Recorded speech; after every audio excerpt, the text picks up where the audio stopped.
यीशु के कदूस जलाली बबरकत नाम में आप सबकी सलामती हो। Hallelujah, hallelujah. आज शाम कितने लोग खुश हैं? क्यों खुश हैं? हाँ, क्यों खुश हैं?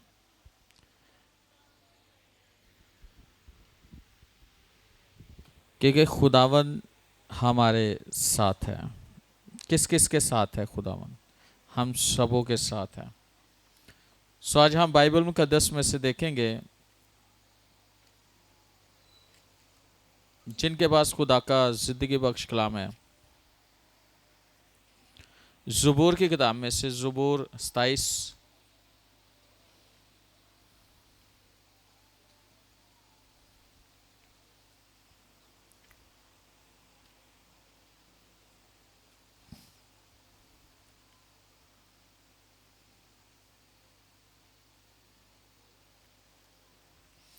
ज़बूर 27वां ज़बूर और उसकी पहली आयत लिखा है, खुदावन मेरी रोशनी है, खुदावन मेरी रोशनी और मेरी नजात है, मुझे किसकी दहशत। खुदावन मेरी जिंदगी का पुश्ता है, मुझे किसकी हैबत। जब शरीर यानी मेरे मुखालिफ और मेरे दुश्मन मेरा गोश्त खाने को मुझ पर चढ़ आए तो वो ठोकर खाकर गिर पड़े। हाँ, मेरे खिलाफ लश्कर हैमाजन हो, मेरा दिल नहीं डरेगा। हाँ, मेरे मुकाबला में जंग बरपा हो तो भी मैं हाथ जमा रखूंगा, हाथ जमा रहूंगा। खुदावन के कलाम के पढ़े और सुने जाने पर खुदावन की खास बरकत हो। आज हमारी जो मरकजी आयत है वो पहली है। ये दाऊद का ज़बूर है। किसका? दाऊद का ज़बूर है। और दाऊद एक जंगजू, खुदा का बंदा। दाऊद एक चरवाहे के तौर पर भी है, दाऊद एक बादशाह के तौर पर भी है, दाऊद एक जंगजू के रूप में भी हमें नजर आता है। और अगर देखा जाए तो दाऊद एक वर्शिपर के तौर पर भी आपको मिलेगा खुदा की। और एक बहादुर है। हालात जैसे भी मर्जी होते थे, खुदा इसके साथ होता और ये कभी नहीं घबराता। किसी भी हालात में वो खुदा के साथ कनेक्टेड है, यानी कि खुदा के साथ उसका गहरा तल्लक है, लेकिन वो हालातों के सामने कभी भी नहीं झुका, बल्कि खुदावन ने हमेशा उसकी क्या की है? मदद की है। और यहाँ पर हम देखते हैं कि दाऊद कहते हैं कि खुदावन मेरी रोशनी और मेरी नजात है, मुझे किसकी दहशत। दहशत का मतलब है खौफ। तो सबसे खास बात जो यहां पे सीखने वाली है कि जिस शख्स की रोशनी खुदा है, जिसकी रोशनी खुदा है। और अगर देखा जाए रोशनी के तलक से, तो जो शख्स रोशनी के अंदर है, इसका मतलब है वो क्लियर सब कुछ देखता है, उसे पिक्चर क्लियर नजर आती है, हर चीज क्लियर नजर आती है। और वो कहता है खुदा मेरी रोशनी और मेरी नजात है, मुझे किसकी दहशत। अपने मुखालिफों के लिए वो बोलता है, क्योंकि उसके बहुत सारे दुश्मन थे और एक सबसे बड़ा दुश्मन उसका जो साउल है, वही उसका बहुत बड़ा दुश्मन है। उसके अलावा भी बहुत सारे दुश्मन। और यहां पर हम देखते हैं कि उसकी बीवी उसके खिलाफ खड़ी हो जाती है जब वो खुदा की जुल्म में वर्शिप करता है। उसका बेटा उसके मुखालफत करना शुरू, उसके खिलाफ खड़ा हो जाता है। तो देखा जाए तो कहां कहां से उसे जो है ना देखना पड़ रहा है कि, लेकिन फिर भी वो कहता है कि खुदावंद मेरी रोशनी और मेरी निजात है। निजात का मतलब है मुखलिसी, छुटकारा, रहाई देने वाला। इसका मतलब है कि वो ये जानता है कि इन हालातों में जो कोई मुझे छुड़ाने वाला है या बचाने वाला है, रहाई देने वाला है, वो मेरा खुदा है। हालात जैसे मर्जी क्यों ना, मेरा खुदा मेरे साथ है। मेरा खुदा इन हालातों में भी मेरे साथ है। और वो कहता है मुझे किसकी दहशत, मुझे किसी का खौफ नहीं है, किसी चीज का खौफ नहीं है। और अगर देखा जाए तो पौलुस रसूल पर यह बात मुकाशवा खुला, वो कहता है मसीह की मोहब्बत से हमें कौन सी चीज जुदा कर सकती है? क्या हालात,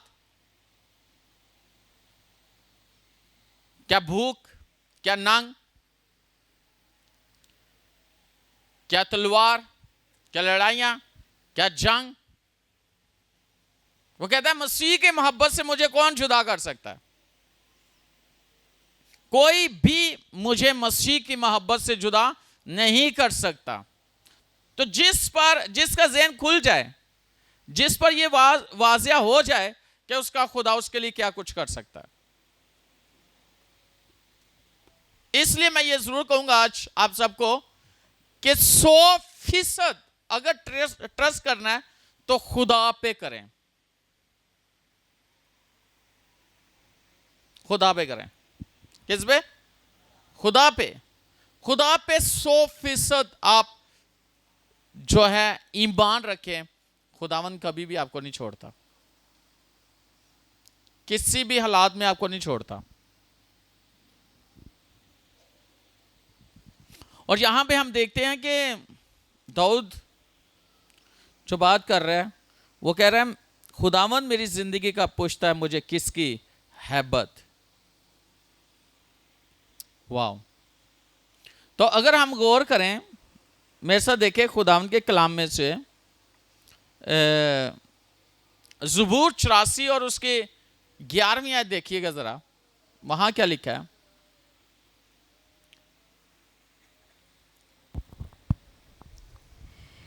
क्योंकि खुदावन खुदा आफताब और सिपर है। क्योंकि खुदावन खुदा आफताब और सिपर है।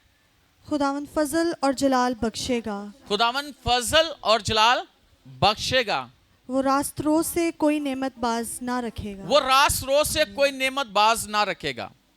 सबसे पहली बात है यहां पे ज़बूर 84 में लिखा है कि खुदावन खुदा आफताब और सिपर है। खुदावन खुदा आफताब और सिपर है। वो कहता है मेरा खुदावन खुदा क्या है? आफताब, एक सूरज की मानिंद है जो चमकता है। और वहां पर वो देखता है, कहता है खुदावन मेरी रोशनी है। यहां पे वो कहता है खुदावन मेरा क्या है? क्या है? आफताब। और सिपर, सिपर का पता है? सिपर एक ऐसा हथियार है, सिपर एक ऐसा हथियार है कि जब कोई शख्स यानी दुश्मन किसी पर हमला करता है तो उसको रोकने के लिए सिपर से उसके दुश्मन के हमले को रोका जाता है। अगर आप देखें, मेरे साथ देखें इफिसियों 6 बाब,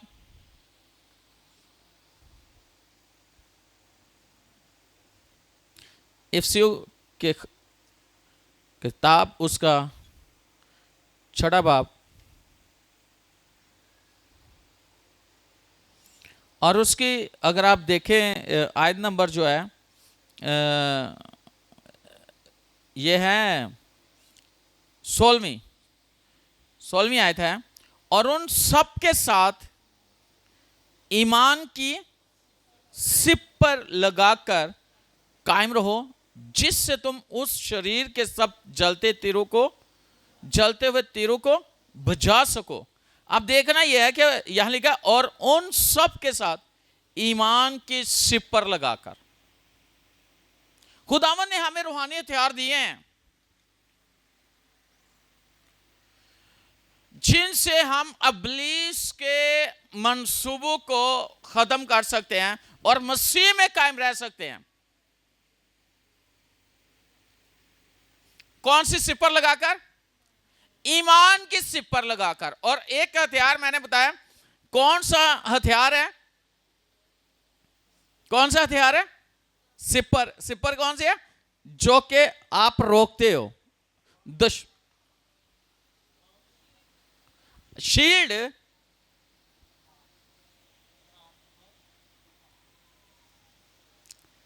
ढाल, शील्ड और क्या है ये एक ही है ना, शील्ड। तो इसका मतलब है ईमान आपका इतना ज्यादा होना चाहिए कि आप दुश्मन के वार को क्या कर सको।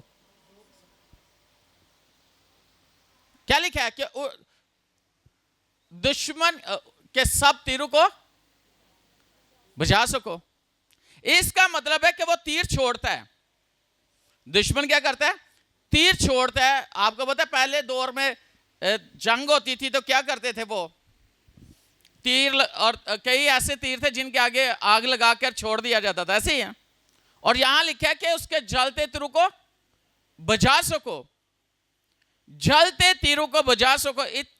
इसका मतलब है कि जो दुश्मन ने तीर छोड़े हैं, ईमान से हम उनको रोक सकते हैं,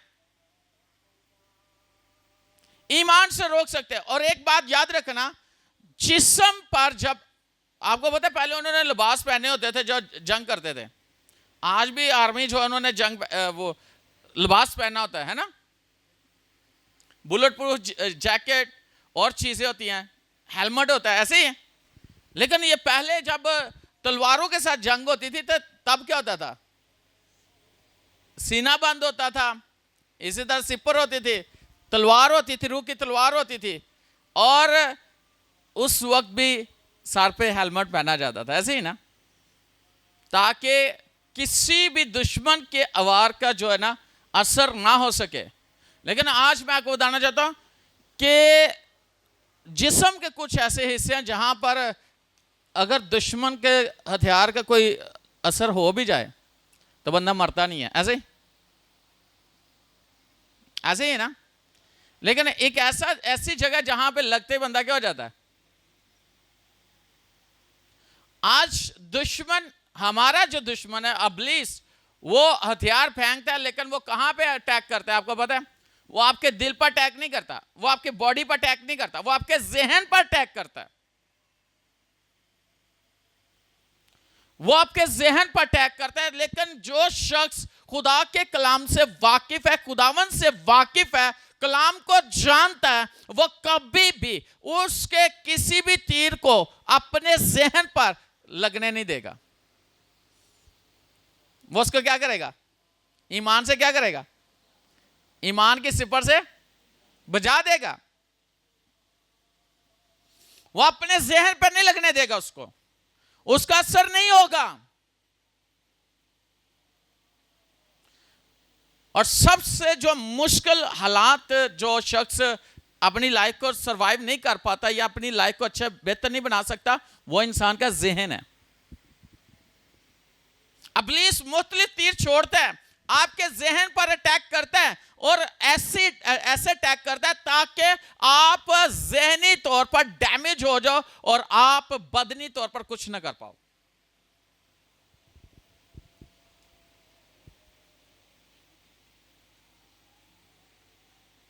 और अगर कोई कहता है ना कि इब्लीस बड़ा ताकतवर है या इब्लीस बड़ा होशियार है, चातर है, तो बाइबल भी कहती है तुम होशियार और बेदार हो। तुम्हारा महाली कौन? इब्लीस शेर बब्बर की तरह मुंह को खोले कि किसको फाड़ खाए। इसका मतलब है दुश्मन, खुदा का कलाम कहता है, पतरस कहता है तुम होशियार और बेदार रहो। होशियार और बेदार कैसे रहना है? आप कलाम में और खुदावंद की हजूरी में रूह में बेदार रहो, ताकि आपका मुखालिफ आपको गिराने ना पाए। याद रखना, जो सबसे उसका बड़ा काम है कि जो खुदा की खिदमत है, खुदा की किंगडम है, उसके खिलाफ वो खड़ा हुआ है। लेकिन जो खुदा की किंगडम के अंदर काम कर रहे हैं, खुदा की बादशाही के लिए काम कर रहे हैं, खुदावंद के लिए काम कर रहे हैं, उन्हीं के खिलाफ वो खड़ा होता है, ताकि वो खुदा की बादशाही के अंदर काम ना कर सके और कायम ना रह सके।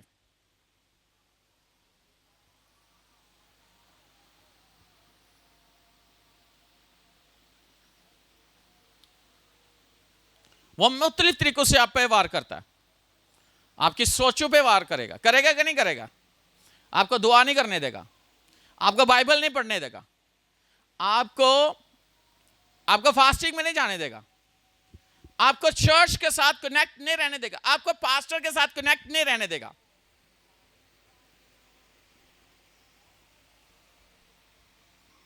उसने वही काम करना है जो उसने सीखा हुआ है। वो क्या है? धोखेबाज। वो धोखा देगा, वो इल्जाम तराशी करेगा, वो मुख्तलिफ तरीकों से आपको ट्रैप करने की कोशिश करेगा।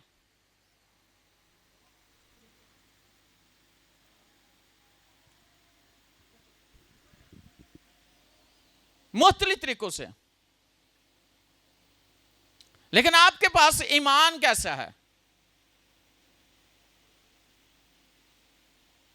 कि जरा सी कोई ऐसी बात हुई है तो क्या हम खौफ में आ जाते हैं? क्या हम कलाम भूल जाते हैं? हाँ। लिखा है, रास रोज से वो कोई भी अपनी नेमत बाज है, वो तो अपनी नेमत बाज नहीं रखता।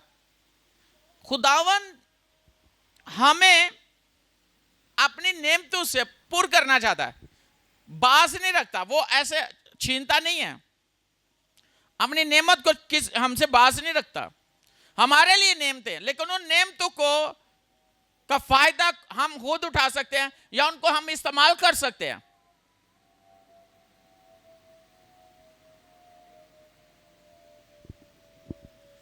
आज अगर देखा जाए,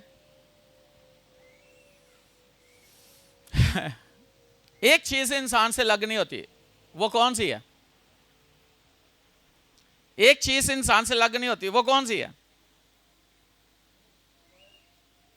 मोबाइल। और हमें पता है ये हमारे लिए कितना खतरनाक है।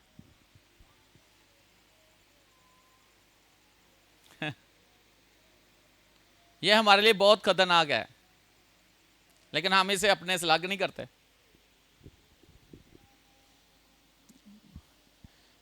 रोटी खाते हुए भी, वॉशरूम बैठे हुए भी, लेटे हुए भी, उठते हुए भी, वॉक करते हुए भी, ये हमारे लिए बहुत जरूरी है ना? और ये पता नहीं ये डिवाइस कितनी खतरनाक है।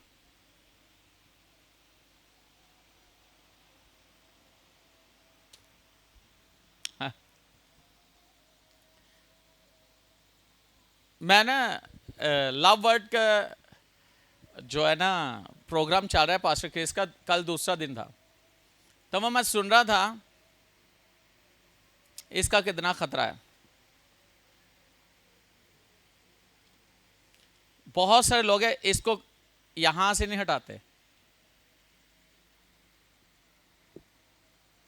या अपनी जेब में, या यहां रखते हैं या अपनी जेब में।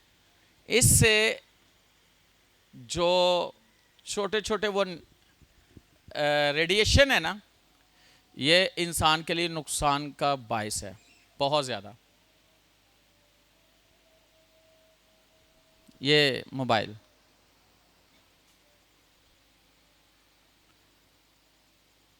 अभी तो हमारा तो शुक्र है पाकिस्तान में पता नहीं कौन सा जी है चल रहा है, वो भी सही सिग्नल नहीं आते। लेकिन दुनिया में 5G चल रहा है बड़े बड़े मुल्कों में, और 5G के जो सिग्नल है उसकी रेडिएशन जो है ना बहुत खतरनाक है। उसकी बहुत खतरनाक रेडिएशन है। और इसके जो माइक्रो वो निकल रहे होते हैं ना इसमें से माइक्रोवेव्स, ये छोटे छोटे निकल रहे होते हैं। ये इस पे मैंने जो सुना ना, यकीन जाने कि वो बात जो है मैंने सुनी, मुझे जो कुछ कंपनियों के जो मोबाइल है ना, उनके छोटे छोटे रेडिएशन निकलते हैं, छोटे छोटे ये निकलते हैं, तो वो इंसान को हिट करते होते हैं, इंसान को नहीं पता। और कई लोगों को ब्रेन ट्यूमर हो जाता है ऐसे ज़्यादा देर लगाने से, कई लोगों के कान खराब हो जाते हैं। और कई लोगों, और बता रहे थे रात को कि ये जिनको कैंसर के थोड़ा थोड़ा सा है होता है ना, थोड़ा सा, ये उसको तेज कर देता है। ये उसके पास हो ना तो ये उसको जो ज़्यादा एक्टिव हो जाती है वो मोबाइल से, क्योंकि इसके अंदर से रेडिएशन। और उन्होंने दिखाया भी था जो डॉक्टर्स, ऐसे लोग हैं जिन्होंने अपनी रिसर्च किया और वो बता रहे थे। और जो जॉइंट्स, कईयों के जॉइंट्स के तकलीफ हो जाती है, कईयों को ऐसी होती है कि उनके बदन में बहुत सारी बीमारियां शुरू हो जाती है, उन्हें पता नहीं होता वजह क्या है ये। और लेकिन इसको हम अपने से क्या कितनी दूर रखते हैं? कुछ तो तकिए के नीचे रखते हैं, कुछ पॉकेट में रखते हैं, ऐसे इसके बगैर नहीं रहते। लेकिन वो बता रहे थे कि जो बड़ी कंपनियां जैसे आईफोन है, उसकी रेडिएशन जो है ना वो कम है, बहुत ज़्यादा वो बड़ी होती है। जिन डिवाइसेस की बड़ी होती है ना वो असर नहीं करती, जिनकी छोटी छोटी होती है वो छोटी छोटी असर कर रही होती है। अब और दो तीन उन्होंने कंपनियां बताई थी, उन्होंने कहा था हमने इस पे काम किया है, लेकिन उन्होंने काम नहीं किया, उन्होंने इंसानों को दिया तो इंसानों पे वो असर हुआ और बहुत सारे नुकसान हुआ और उनको जेल भी हुई है। लेकिन जो छोटे फोन है ना, जो छोटे फोन है उनके अंदर से ये निकलती हैं, छोटी कंपनी की बात कर रहा हूं।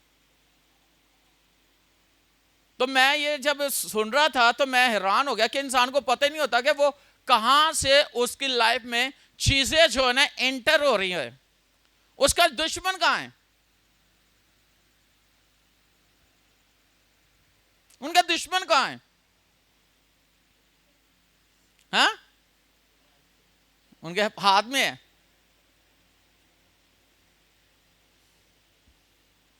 आज मेरे दिल में खुदा बात डाल रहा था कि इस पे के आपका दुश्मन कौन है।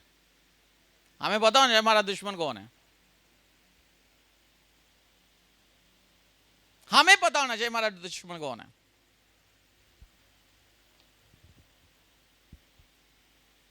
लेकिन मैं फिर वही बात करूंगा कि जब खुदा का कलाम हमें यह कहता है कि खुदा ने हमारे लिए सब कुछ रखा हुआ है और हमने उसको कैसे इस्तेमाल करना है। और ये बात मुझे बड़ी अच्छी, वो कहते इस्तेमाल तो करना है पास्टर, किस कहते कम से कम ना 6-7 मीटर इसको ना दूर रखा करो अपने से। जब यूज करना है, यूज करने के बाद इसको 6-7 मीटर दूर रखें और आप फिर से थोड़ा सा बेहतर हो जाओगे तो कुछ अर्से बाद फिर इसे इस्तेमाल करो। मैं कहा ये तो बड़ी मुश्किल बात है, कई लोगों की तो रोटी समझ नहीं होती। बड़ों की बात नहीं कर, बच्चे, छोटे छोटे बच्चे, ऐसे ही छोटे छोटे बच्चे। और ये बड़ी खतरनाक बात है, आंखों पे असर करता है, जहन पे असर करता है, ये कानों पे असर करता है। और आपने देखा कईयों के जो ना, अच्छा कईयों को लगी होती है ना हार्ट की, वो लगी होती है, बैटरी लगी होती है, ये उसके साथ भी उसके साथ इसका कनेक्शन, और वो हार्ट बिल्कुल सही तरीके से काम नहीं कर रहा था क्योंकि वो बैटरी जो है ना उसके साथ कनेक्ट हो जाती है।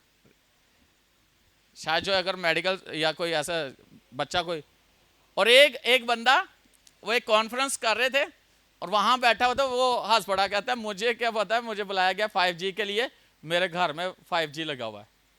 वो सारे हंस पड़े, पढ़ा लिखा डॉक्टर, लेकिन उसे इस चीज का नॉलेज नहीं है कि जो डिवाइस लगी हुई है उसके घर में वो कितनी खतरनाक है।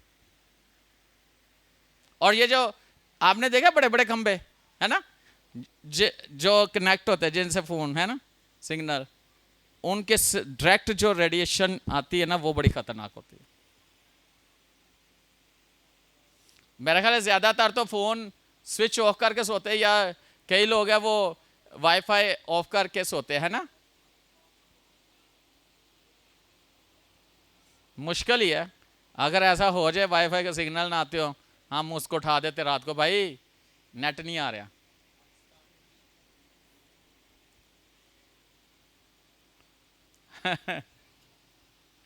हालेलुया। तो इसका मतलब है खुदा ने अपने लोगों से कोई नेमत बाज कर रखी है, रास रोज से कोई नेमत बाज नहीं की, लेकिन खुदा ने हमें ईमान की सिपर दी है, वो हथियार दिया जिससे हम इब्लीस के जलते तीरों को बुझा सके, उसके हर एक जो मंसूबा है उसे फेल कर सके, ताकि हम फ्रेश होकर और खुदावन के हुजूरी में खुदा की कुदरत से भरकर खुदा के कलाम को दुनिया में सुनाने वाले बन जाएं।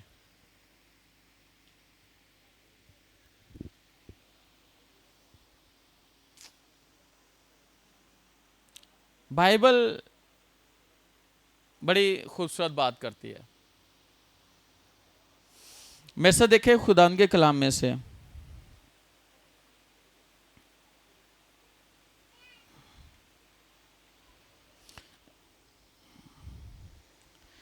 यशायाह की किताब उसका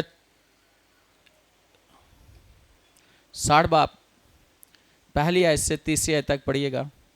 लिखा है ना, उठ मुनव्वर हो, उठ मुनव्वर हो क्योंकि तेरा नूर आ गया और खुदावन का जलाल तुझ पर जाहिर हुआ। क्योंकि देख तारीकी ज़मीन पर छा जाएगी और तीरगी उम्मतों पर, लेकिन खुदावन तुझ पर ताला होगा और उसका जलाल तुझ पर नमाया होगा।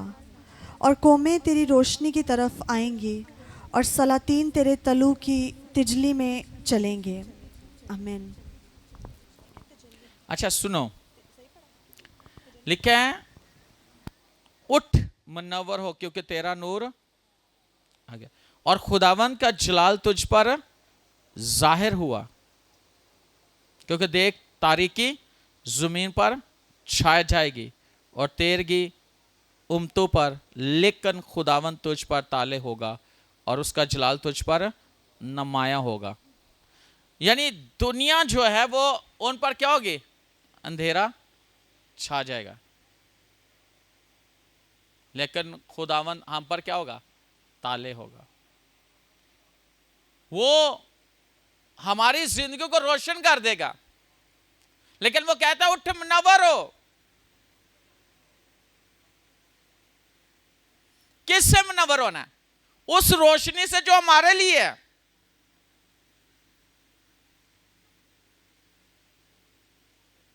और वो रोशनी जो ना खत्म होने वाली है।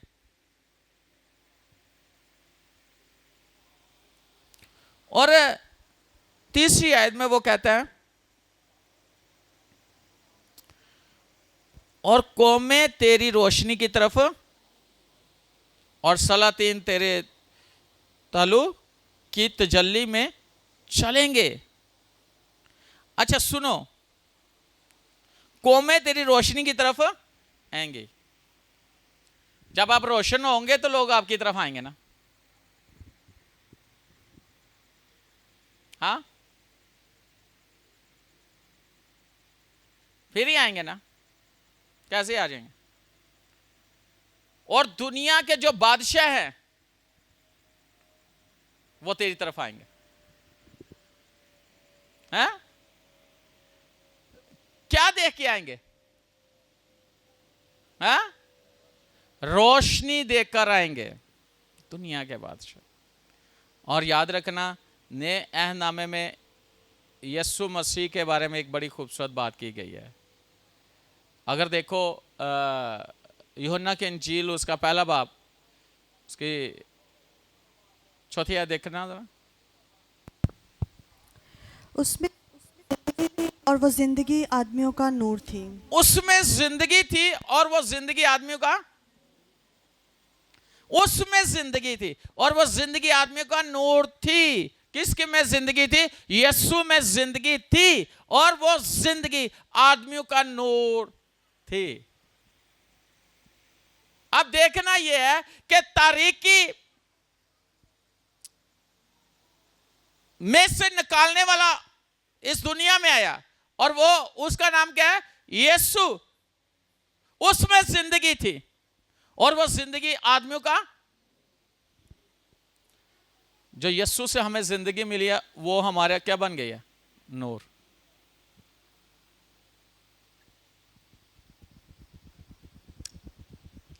और नूर तरीके में चमकता है और तरीके ने उसे कबूल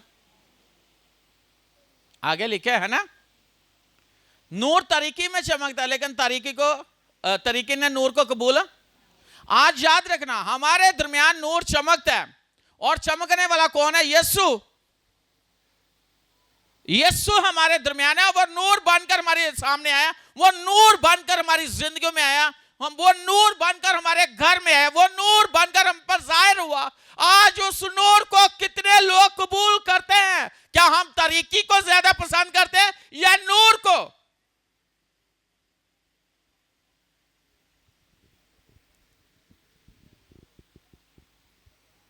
तारीकी के काम किसके हैं और नूर के काम किसके हैं? और हमेशा एक बात याद रखना,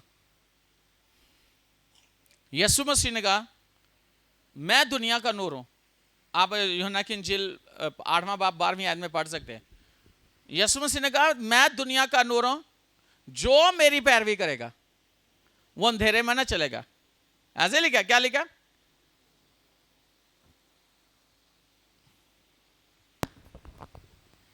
यीशु ने फिर उनसे मुखातिब होकर कहा, दुनिया का नूर मैं हूँ, जो मेरी पैरवी करेगा वो अंधेरे में ना चलेगा। जो मेरी पैरवी करेगा वो अंधेरे में ना चलेगा, बल्कि जिंदगी का नूर पाएगा। बल्कि जिंदगी का नूर पाएगा।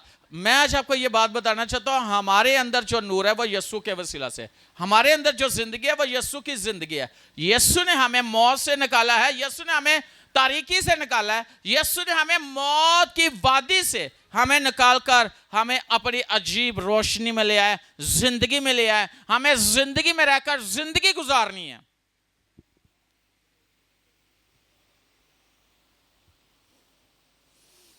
एक शख्स है वो कहता है मैं यीशु का हूं, तो काम ओदे ओही होन तो क्या यीशु दा?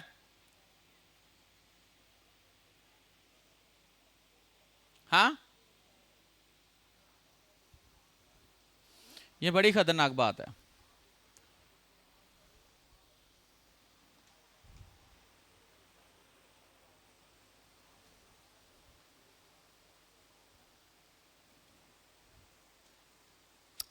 मत्ती की इंजील में एक बड़ी खूबसूरत बात कही गई।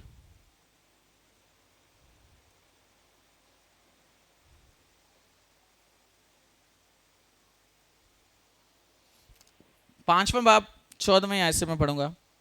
तुम दुनिया के नूर, जो शहर पहाड़ पर बसा है वो छुप और चिराग जलाकर पैमाना के नीचे नहीं बल्कि चिरागदान पर रखते हैं, तो उससे घर के सब लोगों को रोशनी पहुंचती है। अब चिरागदान जलाकर, चिराग कहां रखते हैं? चिराग जलाकर कहां रखते हैं? चिरागदान पर, ताकि घर के सब लोगों को रोशनी पहुंचे। किसी ने चिराग जला के टेबल के नीचे रखा कभी? हमेशा ऊंची जगह पर रखोगे, चिरागदान पर रखोगे ताकि सबको रोशनी मिले। हमने लाइटें लगाई हैं, कहां रखी हुई हैं? नीचे, सीटों के नीचे तो नहीं रखी, टेबल के नीचे तो नहीं रखी। क्यों ऊपर लगाई हैं? ताकि सबको रोशनी मिले। यीशु कहते तुम दुनिया के नूर हो, जो शहर पहाड़ पर बसता है वो किसी की नजर से छुप नहीं सकता। फिर वो कहता है कि चिराग जलाकर चिरागदान पर रखा जाता है, ना कि टेबल के नीचे।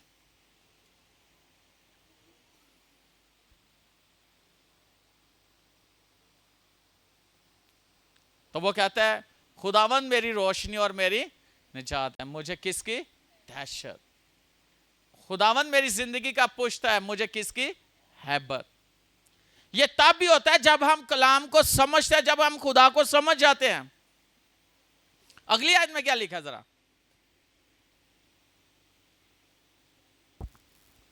इसी तरह तुम्हारी रोशनी आदमियों के सामने चमके। इसी तरह तुम्हारी रोशनी आदमियों के सामने चमके। अच्छा, रोशनी है क्या?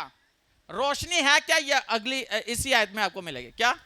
ताकि वो तुम्हारे नेक कामों ताकि वो तुम्हारे नेक कामों को, है ना, नेक चाल चलन को, ऐसे ही है, को देखकर तुम्हारे बाप की, तुम्हारे नेक चाल चलन को देखकर क्या करें? तुम्हारे बाप की जो आसमान पर है तमजीद करे। तुम्हारे नेक चाल चलन को देखकर तारीफ किसकी होगी? आसमानी बाप की। हम कहते हैं हम यस्सु के हैं, हम कहते हैं हम यस्सु के हैं, हम यस्सु का नारा लगाते हैं, हम कहते हैं हम नूर के फरजांद हैं, हम कहते हैं कि हमारे पास जिंदगी यस्सु की है, हम यस्सु की जिंदगी को प्रचार कर रहे हैं, बता रहे हैं, प्रीच कर रहे हैं, और हम ये कह रहे हैं कि हम यस्सु के नूर हैं। ठीक है जी, सब कुछ ठीक है ना? तो कम है नूर वाला कोई भी नहीं है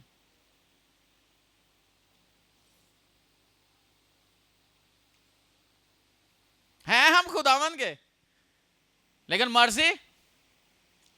अच्छा सुनो, अगर कोई बच्चा अच्छा काम बाहर करके आए तो बच्चे दी तारीफ घट होएगी, तारीफ किहदी होएगी? ओहदे मां प्यो दी। ते जे बच्चा पैड़ा काम करके आए तो बेइज्जती किहदी होएगी? मां बाप दी। इसी तरह जब हम इस दुनिया में रहते हुए अच्छे काम करते हैं तो लोग हमें देखकर कि हम मसीह के हैं, और हमारे कामों को देखकर, हमारे चाल चलन को देखकर, हमारी जिंदगियों को देखकर तमजीद किसकी करेंगे? आसमानी बाप की तमजीद होगी। कितनी जबरदस्त बात है कि हमारी वजह से खुदावंद यीशु मसीह के नाम को जलाल मिले।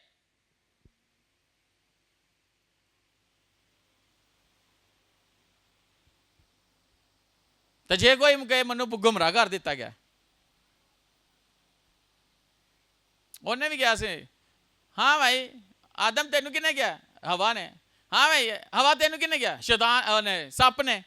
एक दूसरे दे कि ओने क्या थोड़ी अकल किथे गई सी कि तुसी ओदी गल मान ली? हम किसी पे इल्जाम लगाते हैं, किसी ने मुझे गुमराह किया, किसी ने मुझे ब्लैकमेल किया, किसी ने मुझे मेरी जो है ना पटरी पे से उतारा है, किसी की वजह से। इसका मतलब है कलाम फिर आपके ज़हन में नहीं था, आपकी जिंदगी में नहीं था, उसकी बातें ज्यादा अहम थी, कलाम से ज्यादा थी।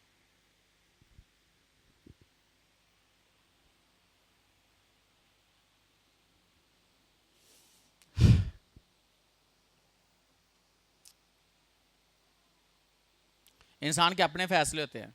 खुदा ने इंसान को आजाद मर्जी देता है कि नहीं? है हर किसी को, और ये हक है, खुदा ने दिया तो हम भी हर एक आजाद मर्जी देते हैं। लेकिन खुदा ने कभी भी ये नहीं कहा कि आजाद मर्जी तो जो जिधर मर्जी मुंह चौक के टुर पो तो जो मर्जी करते रहो। कहा है? नहीं, कलाम मना करता है, कलाम मना करता है।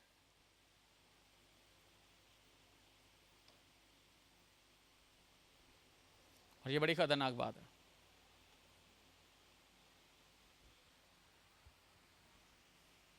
ये बहुत खतरनाक बात है। और हम कभी भी किसी को ना कहें कि हमें किसी ने गुमराह किया, हम किसी के बहकावे में आए, हमें किसी ने गलत गाइड किया।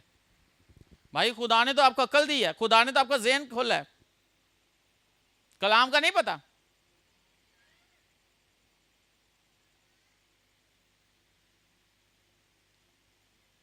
जब कलाम का समझ है, कलाम का पता है, तो फिर क्यों हम कहें कि इब्लीस ऐसे तो फलां ऐसे?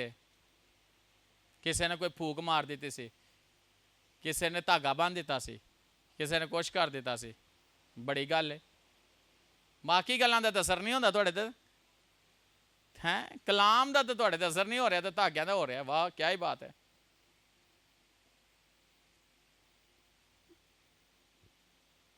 कैसी वैसे हैरानगी गल है, कलाम दा असर नहीं हो रहा है तो धागियां दा असर हो रहा। वाह, ताकतवर कौन है फिर तुहाडी नजर च जिन्हां दे असर हो रहा? जिन पे असर हो रहा है उनकी नजर में कलाम की कुदरत को उनके समझ नहीं आया कि हम रोशनी है, हमारे पास जिंदगी है, खुदा ने हमें बरकत दिया, खुदा की नेमतें हमारे लिए, खुदा ने सब कुछ हमारे लिए रखा है और हमारे खुदावंत को ये बातें पसंद नहीं है, ये चीजें पसंद नहीं है। मैं क्यों क्यों क्यों क्यों ऐसा करूं?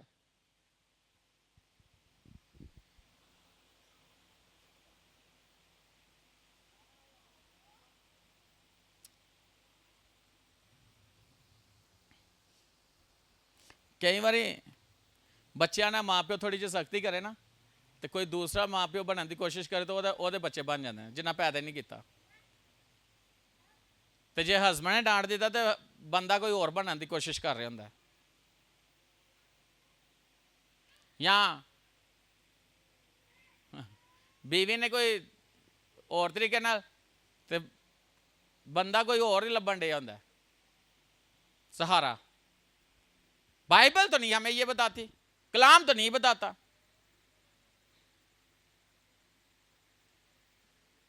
ये रोशनी चमकना नहीं है, ये खुदावन का जलाल नहीं है। फिर बाद में क्या होती है? शर्मिंदगी, रसवाई और हक खो लिया जाता है आपसे।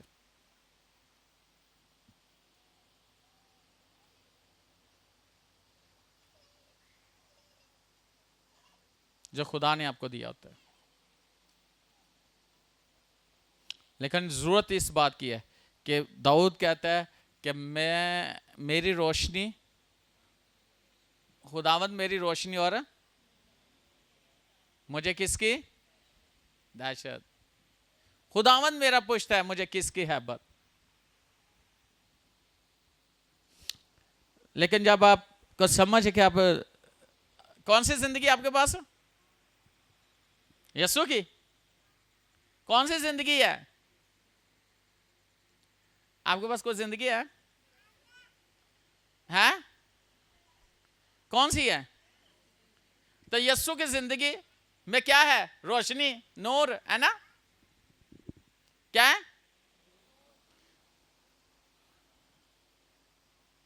मैं इसको क्लोज करने लगा, बताओ हम में कौन सी जिंदगी है? तो यीशु की जिंदगी में क्या है? नूर। और फिर उसने हमें कहा कि नूर चमके, तुम्हारी रोशनी चमके, यीशु की रोशनी दूसरों में चमके, हमारे नेक चाल चलन को देकर वो खुदा की तमजीद करे, ना कि खुदा को बातें करे।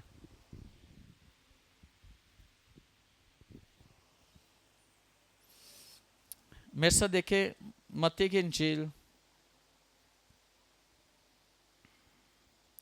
8वां बाब 26वीं आयत।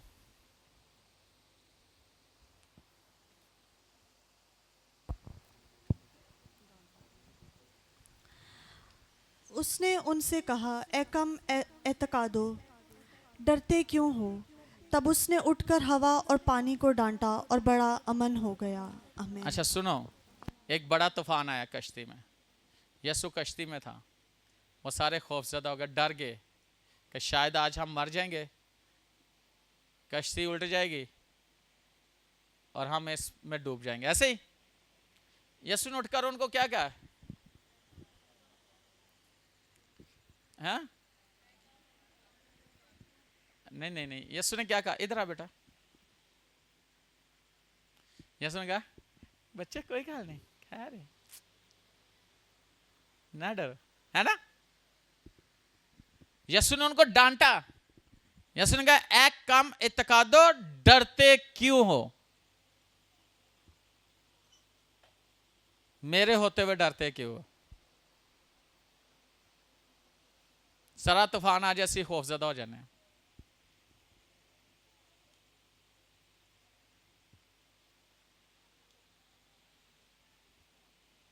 शागिर्दों को डांट पड़ी, क्यों डरते हो? ईमान है, हालातों को बदल के रख दो। वो तूफान को रोक सकते थे कि नहीं? उनका टेस्ट था, नहीं रोक सके। लेकिन यीशु ने उनको डांटा। यीशु ने कहा तुम्हारे अंदर ईमान की सिपर नहीं है, अगर चाहते तो तुम ये रोक सकते थे। लेकिन पौलुस रसूल इस चीज को समझता है। वो क्या कहता है, जरा देखिए मेरे साथ, रोमियो के खत में उसका 8वां बाब 31वीं आयत देखे जरा।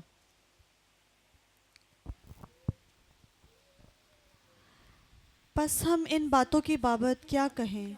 बस हम इन बातों की बाबत क्या कहें? अगर खुदा हमारी तरफ है तो कौन हमारा मुखालिफ है? बस हम इन बातों की बाबत क्या कहे? अगर लिखा अगर खुदा हमारे साथ है, लफ्ज़ है अगर। अगर खुदा हमारे साथ है तो कौन हमारा मुखालिफ हो सकता है? मैं कहता हूं कि जिसके साथ खुदा है ना, उसका कोई उसकी कोई मुखालफत में खड़ा नहीं हो सकता।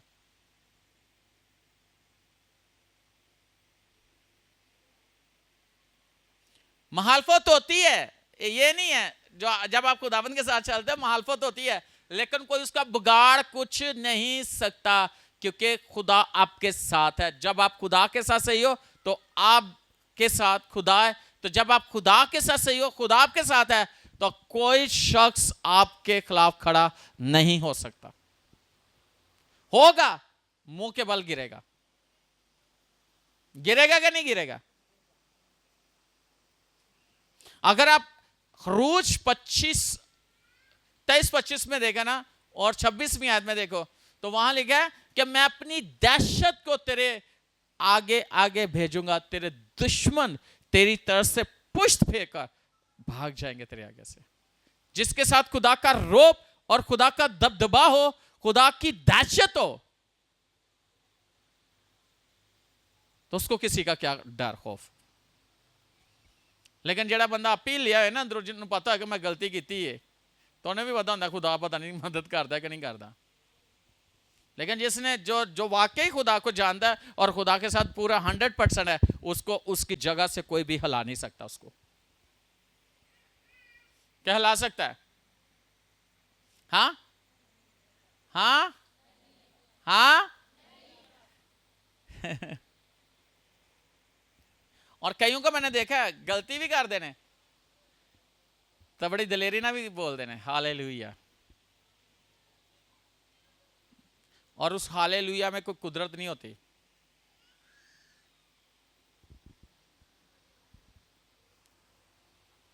जरा देखें अब्रानियों 13वां बाब और उसकी 6ठी आयत।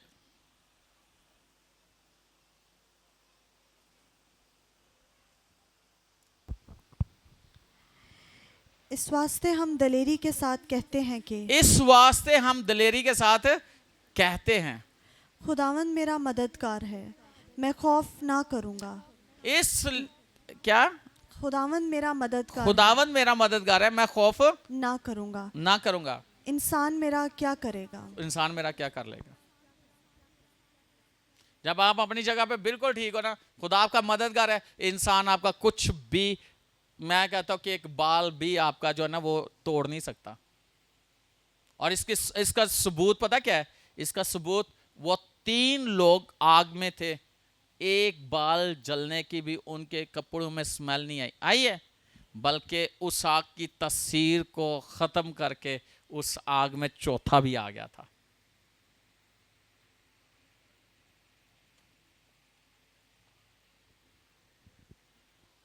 चौथा भी आ गया था। उस आग ने, जो आग लगाई गई थी उनके लिए, जो आग भड़काई गई थी उनके लिए, उस आग में चौथा खुद मौजूद था और उसकी शक्ल आला जात की सी थी।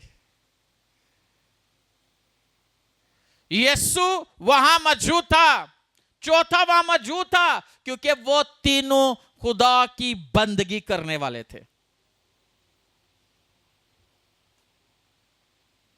वो तीनों खुदा के नाम को जलाल देने वाले थे। बाइबल कहती है आग उन्हें जला नहीं सकी।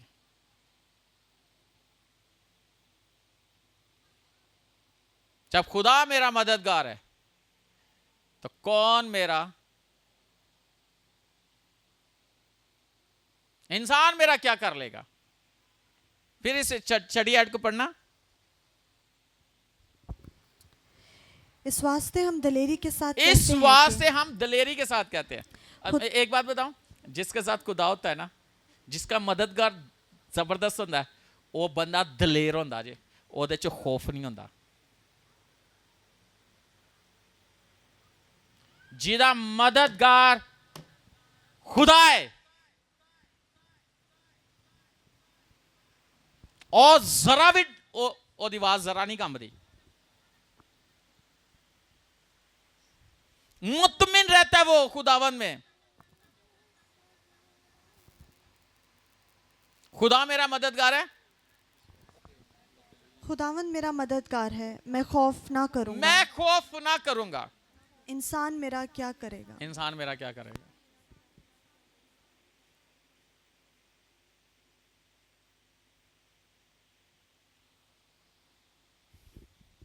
सबसे जो सबसे ज्यादा खौफनाक चीज पता क्या है?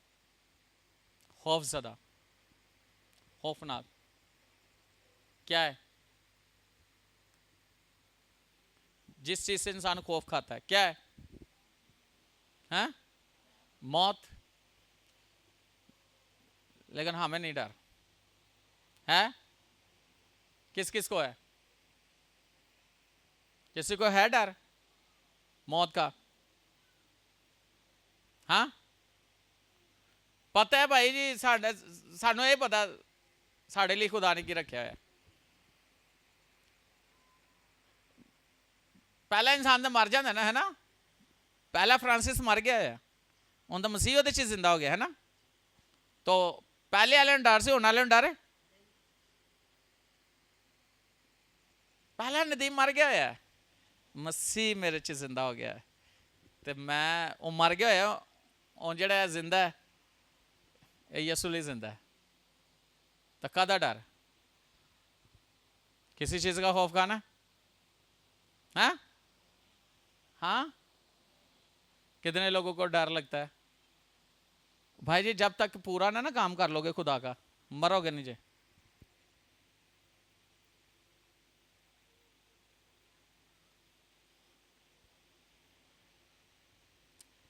एलिया कहता भाई मार दे, चंगा है, ये तो बेहतर है कि इजबल मारे तो तू ही मार दे।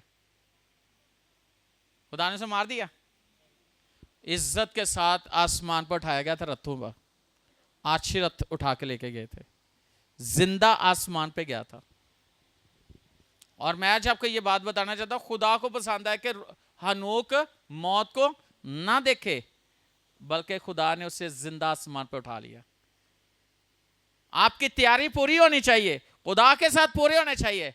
रैप्चर से उठाए जावांगे, जिंदा उठाया जाना की है रैप्चर। तैयारी है कि नहीं? हाँ, क्या देखो तुसी कोई कर्जा कुर्जा लाना किसी का, कहते ना बंदोबस्त कर ली कोई। तैयारी है कि नहीं? किस किस की तैयारी है?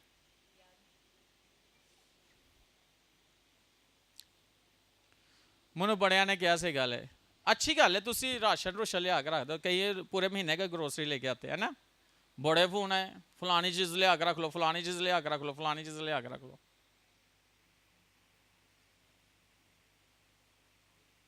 तो भी मैसेज आए होने हैं?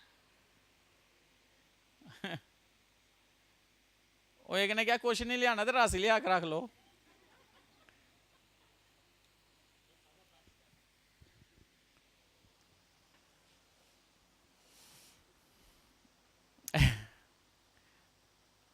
मैं ना एक अपने डैडी की, मेरे डैडी ना आर्मी में होते थे, मुझे बताते होते थे। कल मैं शीबा को बता रहा था, इसके घर में था ना मैं, तो मैं बता रहा था कि डैडी अक्सर बताते, छोटे थे होते हम, कहते हैं ऐसे जंग लगी 65 की ना, तो कहते हैं मैं ना एक मोर्चे में चला गया, तो बंदा ना फौजी जड़ा ना मैंने जबरदस्ती, चल इतने जगह नहीं है, चल इतों निकल, जगह नहीं है। कहते मैं उत्थे बैठा, कहते निकल इतों, इतने जगह नहीं है। डैडी भी आर्मी में थे। डैडी निकले ना, कहते नहीं जगह हमारे लिए कम है, निकल। और जैसे निकल के कहते थोड़ी दूर गए हैं, जैसे ये नाले, एक खाला सा, आपको पता है वो पैलियों में होता है खाला, कहते उधर मैं जाके लेट गया, एक जहाज है डुज उत्थे ही, वो मोर्चे ची, लेकिन वो बच गए थे।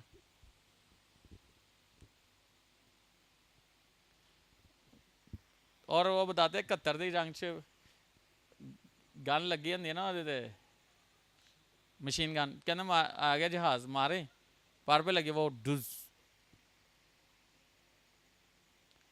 ऐसी बातें वो बताया करते थे। तो मैंने तब, जब मैं छोटा था, लेकिन बताते कहते कि जब आपकी है ना तो फिर कुछ नहीं है, नो प्रॉब्लम, है ना। लेकिन बाइबल जो हमें बताती है, बाइबल हमें और कुछ बताती है कि बाइबल में शमौन को कहा गया था जब तक तू इस्राएल की निजात ना देख ले तो मरेगा नहीं। याद रखना, होली स्पिरिट ने उससे बात की थी, और जब तक आप खुदा का काम ना कर लो आपको कुछ नहीं होगा। तो वैसे भी यीशु जल्द आने वाला है, हालेलुया। आने वाला है कि नहीं?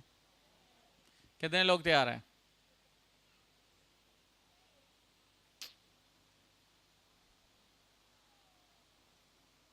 वाह, इसके लिए तैयारी होना बहुत ज़रूरी है, खुदावंद के साथ चलना बहुत ज़रूरी है, और उसकी रोशनी दूसरों तक पहुंचाना। हमारे अंदर जो रोशनी है वो कलाम की, हमारे अंदर जो रोशनी है ज़िंदगी, हमारे अंदर जो रोशनी है वो खुदावंद के रूह की है। ये चमकनी चाहिए। चमकेगी कि नहीं चमकेगी? हाँ, तो जो खिदमत खुदा ने दी है वो करनी है कि नहीं करनी?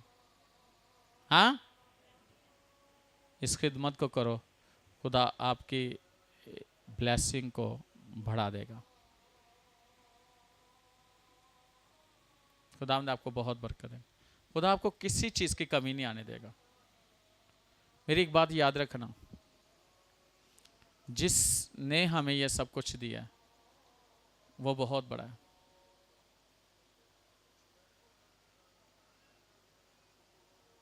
बहुत। आमीन, आमीन।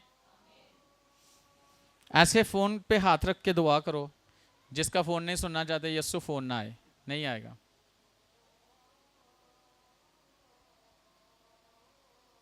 आएगा, उसका फोन ना आए, in the name of Lord Jesus Christ. गलत चीजें ना हो इसमें, in the name of Lord Jesus Christ. इससे खुदावन के नाम को जलाल मिले। आमीन। और जिसके पास नहीं है, खुदावंद उससे भी तजर्बा करा इसका। किसका भला? किसका? हाँ, किसका? किसी के पास नहीं है? बहुत अच्छे। कोई है जिसके पास नहीं है? ऐसे तो अच्छी गल है, लेकिन अगर चाहते तो आ जाएगा। अगर नहीं है तो अच्छी बात है, आ गई, आ गया तो शुरू शुरू तो बड़ा खुश होना, फिर बाद जिन्ना दिता होना उन्हें कहना साढ़े नाल भी गल कर लै। Hallelujah, hallelujah. खुदावंद मेरी रोशनी और मेरी निजात है।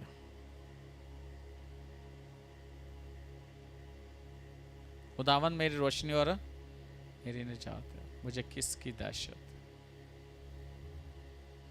खुदावंद मेरी जिंदगी का पुश्ता है, मुझे किसकी हैबत। यह आयत बोलते रहना, आपको खौफ नहीं आएगा, आपको डर नहीं लगेगा। और खुदावन हमें डर से निकालता है, हर तरह के खौफ से। आमीन। आए अपनी आंखें बंद कर अपने सर को झुकाए और दुआ करें।